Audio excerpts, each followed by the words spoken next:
Okay, so imagine we're watching a 16-year-old version of myself, and my family is inviting me to watch a movie. It's the first day of the summer holidays until 1 a.m. or 2 a.m. That's the situation I'm in at 16 years old. It's the first day of the holidays. So, naturally, as any average 16-year-old would do, I give myself an excuse. It's like, okay, it's fine. It's just a movie, like it's the first day of the holidays. I'm going to start tomorrow. Flash forward to the end of the holidays. I give myself another excuse. My sister's leaving, going back to uni. So this is going to be the last day I'm going to properly see her for another 2 weeks. Let me spend some time with her. Let me watch a movie with her. Now that's normal behavior. That is what average looks like to a T. That is literally average behavior. Completely normal. But that's why it's so dangerous. If I try to count up the number of excuses I could have given myself in the past 3 months, I wouldn't be able to count them. Okay, it's the first day of the holidays. Okay, exams are finished. Okay, it's my birthday. Okay, it's my friend's birthday. Okay, like every one of these excuses feels very valid in the moment. It feels so real in the moment. It's got such importance in the moment. So always giving yourself an excuse is so dangerous because it doesn't feel wrong. It feels so justified in the moment, and it's the same as arrogance. With arrogance, it doesn't feel wrong. It feels like, okay, I'm actually working harder than everyone else. It doesn't feel wrong to think that. And it's so hard for you to snap out of those thinking patterns and realize, okay, you're the same. You're on the same level as everybody else. It is really hard, especially if you work really hard. Especially if you start seeing success at a young age, it's really hard to snap out of those thinking patterns. But that's why giving yourself an excuse is so dangerous, and it's going to quietly decide the future of your life unless you snap out of it right now. For me, it took a solid month of rage and pain. Like I remember I have a screenshot as well. Like imagine a 15-year-old me full of rage. Like it's not even that type of rage where it's like empowering. It's that type of rage where you're on the verge of tears. And it was like, I wrote the day I failed on a screenshot. I'll put it up. I thought I was so cool for this. But I didn't send it to anyone, obviously. It's just, I looked at my task list. It was my 16th birthday. I'm celebrating. Like I celebrate every day. I'm going out with my friends after school every day. And then on my 16th birthday, I just had this like, I don't know, like this backtrack of the past 3 months. I have done fuck all. I've done no work. You know how depressing that is? When I was 15, I thought by 16, I'm going to be this super big, jacked, rich man. When I was 16, I was still a 16-year-old boy. That really, really, really hurt me. The fact that it was just purely my own excuses that I kept giving. It's an infinite amount of excuses. It's like, okay, it's the last day. Oh, it's a Yugadi. Okay, it's like Indian function. It's like this. It's like that. It's like whatever. But then by the end of the 3 months, you've done nothing. It's so painful to get that inspiration moment or whatever epiphany moment. But then I did have it by 16. And then when it came to my 17th birthday, I remember journaling this as well. I was like, I'm so grateful I've put in the work, because by 17, I felt like more of a man. At 15 to 16, I thought by 16, I'd be like some well-developed man. People would respect me. I'm going to be rich. When it came to 16 to 17, that actually happened. So yeah, it was delayed by a year, but that year was what I needed to pull it off. I thought I could do it from 15 to 16, but it was these excuses that didn't feel wrong in the moment, but crushed me 3 months, 4 months later, when I started to realize, shit, the past 6, 7, 8 months of excuses have made it impossible for me to achieve my goals with the current deadline I gave myself. And I thought that deadline was very realistic. 1 year to make 10K a month, it was very realistic. But then, of course, it was my own excuses. So that moment really changed everything. And that's when I stopped doing it. And I came up with this, okay, I didn't really come up with it, but I've just got this like rule, because, you know, back in the day, if you were to fight an army, you would say, if you cross this line, you draw a line in the sand. If you were to cross this line, I'm going to slime you out. I'm going to slime your whole family out. I'm going to slime your whole civilization out. So we need that line in the sand for us, where we can decide, okay, if you're beyond that, yeah, you can do it. If you come across this line, then we can't give in to the excuse. So I don't know if you've been doing this, if you've been giving yourself excuses all the time, but I know what it feels like. It will feel like self-betrayal. Every night you go to bed thinking, why the fuck am I not where I want to be yet? Why the fuck for the past 2 weeks am I not locking in? I need to lock in, I need to lock in, It's always I need to. But then when it gets to the moment, you don't switch on. You don't understand that this excuse is bad, even though it feels fine. It's one of a million. And every day there will be some different excuse. In fact, every 2 hours there will be some different excuse. I don't know what life you're living. I live with my parents. So every 2 hours there's a different excuse. You've just got to use the line in the sand rule, which I will talk to you about, to like decide your life. But yeah, that self-betrayal is crazy. Like imagine undoing your own purpose. This is what I'm going to talk about with the line in the sand. Undoing your own purpose is crazy. Like you have decided you want to do this goal, this goal, this goal, this goal. And then the excuse that you give yourself, for example, eating junk food, directly undoes the goal that you wanted to become jacked for, or that you wanted to have a six-pack, and now you're eating junk food because it's just one excuse. It's the last day that it's the last day of the summer holidays, for example. You are at the end of those 6 months or whatever, 3 months of the summer holidays. You're gonna feel like shit if you keep giving yourself that excuse. Oh, it's the first day of the summer holidays, and then you actually go on to holiday. You go to, I don't know, Spain or something. Oh, it's just Spain. It's like 1 week. I'm gonna let loose. You're just gonna feel shit, bro. So you need to stop it. So the one question that I started asking myself, or this line that I drew in the sand, was, does this directly undo progress that I've made? So a big thing for me wasn't even the gym. For gym, like a lot of people can't hack it, but for me, the gym was easy. I don't eat junk food and I just train hard and I sleep a lot and I eat a lot. And it's fine, I see progress. A big thing for me back then was getting rich, and it was achieving success in my business. That was it for me. So a lot of these things, like watching TV and, I don't know, going out with my family, didn't directly make me more broke. But what it did do was it cost me that time. So that's not a line in the sand. Don't get me wrong.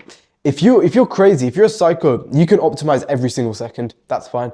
You might not enjoy that life as much as you would enjoy having that line in the sand where it directly undoes your progress. So let me go back to the movie example. If with the movie example, I'm watching a 2-hour movie and I'm going to go to bed late at night, that is directly undoing the progress I've made, because waking up early is such a flipping struggle. Going to bed at 2 a.m. because my family has asked me to directly undoes all of my it undoes all of my progress for the past, I don't know, 2 weeks of trying to get my bedtime in order so I can sleep and wake up early, because the morning hours are the most blessed hours for productivity. Or watching a movie or going to the cinema to watch a movie. When I've been meditating, all I want is my mind to be clear. That's all I want. I'm 18 now. All I want is for my mind to be clear, so I can see clearly, so the mud can settle. Like, you know, when you're in a river or like a lake and people are walking around barefoot in the lake. Okay, I don't know why I said barefoot, but people are walking around in the lake, mud's going everywhere. You need that mud to settle so you can see clearly. That's all I want. I don't want to watch a flipping movie because it's going to make my mud go like everywhere. It's just like, you're not going to be able to think properly. You're cluttering your mind with things that you don't need to do. It's undoing all of that meditation progress that I've done. So I'm going to say no to it. And now it's been a solid 1.5 years since I've been doing this. And look at me now. I don't feel what I felt back when I was 15 and 16. I don't feel that rage, or I don't feel that anguish where I was like, oh, I should have done this, I should have done that. I know I'm trying my hardest every day, because I realized when people talk about discipline and they say, oh, it's about doing the hard things. If you really want a goal, those things aren't hard anymore. What's hard is saying no to the things that you need to sacrifice. For example, watching a movie with your family. If my family wanted to go on a walk, I'm down for it. If I'm going out to an event where I can meet new people, I'm down for it, because that develops my character. You need to think, okay, it's kind of autistic, but you need to think like that a little bit. If you want to achieve something amazing, that is. If you don't want to achieve something amazing, it's fine. You, with discipline and you watching these types of videos, you will naturally become something amazing. You are what you think about. Everybody knows this. Every single great philosopher knew this. But if you want to become something excellent at the very, very top, you need to think like this. You need to sacrifice a lot of stuff. And for me now, it's not even hard. I've just gotten so aware of it, and my family has gotten aware of it as well. Like, okay, let's not do this for a family, whatever bonding experience. Let's not do this because Addy won't like it. That's it. Problem solved. And everybody can go about their life nicely. Or what matters is that you achieve your goal, bro. I can achieve my goal with this structure, so I hope you can too as well. Was that tough? So yeah, like, I'm not trying to give you some complex framework. I'm giving you something that you probably haven't thought about before, which is, does it directly undo my progress? If it directly does undo your progress, you need to be cold. You need to be detached. You need to say, no, I'm sorry, I can't do it. If it doesn't directly undo your progress. So for example, say it takes 2 hours of your day, but it doesn't directly make you more scatterbrained. It doesn't directly make you more fat. That's fine, go and do it. If your only goal is to get jacked and you want to watch a movie, that's fine, go do it, because it doesn't directly make you more fat or it doesn't directly make you more weak. So go do it. It's fine, like, it's up to you. But if you want to become something excellent, you'll find a lot of things you can't do, which is a sacrifice you need to make. So at the end, I guess this is just a test of who wants it more. For me, this is alignment. It's not motivation, it's not discipline, it's just alignment. I feel the most comfortable when I do this, actually. It's not uncomfortable for me at all, actually. I feel completely at peace when I do these things.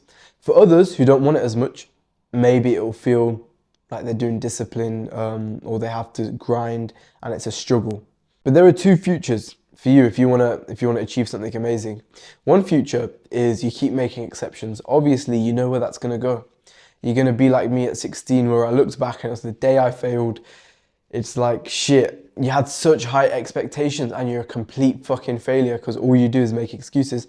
Or there'll be another future where genuinely all you had to do was say no for the past 3-4 years to everything that undoes your progress. And you've become someone people can't ignore. You've become undeniable in every aspect of your life that you wanted to develop. You went to the gym. If you just keep saying no to junk food, if you keep saying no to late nights, you are gonna become so jacked after 3-4 years. Because you wanna become jacked anyway. So going to the gym should be easy for you. What would be hard is saying no to the junk food and to the late nights that minimize your progress. So listen, tonight, write down one thing that you keep doing. For me, it was scrolling and watching TV. Those were the two main things that I kept doing. And for you, it could be something else. It could be eating junk food when your sister calls you to, or your mom calls you to. And you need to call out that habit, because if it's a repeating cycle, it needs to go. It's so damaging to you. If only you knew how damaging it was. But if you're still watching, you definitely know how damaging it was. It is to you. Tonight, write down all of them, all of the habits that you know directly undo your progress. And then when you start to get clarity of how often these habits start to tempt you, you'll also start to get clarity of the one-off ones.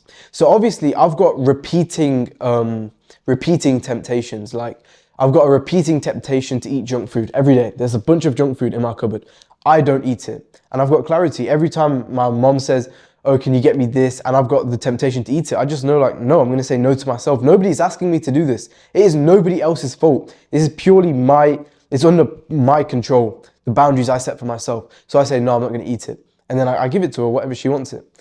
But I've become aware of this, and then that translates directly into other temptations. For example, watching a movie or watching just a TV show. When I'm eating and they put on TV, I need to actively resist the temptation to sit on the couch. I need to sit at the table where it's uncomfortable so I can quickly eat and then dip.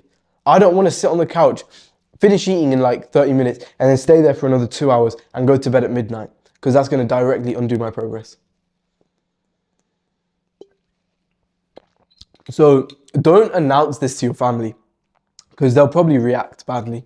Just say no. Every time they ask, to say, nah, I'm not doing it tonight. Or nah, I'm gonna go to bed. Or nah, I wanna do well for something tomorrow, whatever. Just don't announce it. Don't announce it like it's a big thing. Don't talk before you do something. Just do it. Write down whatever you need to write down and then cut it out. And spread some love, subscribe. I hope you enjoyed this video. I'll see you soon.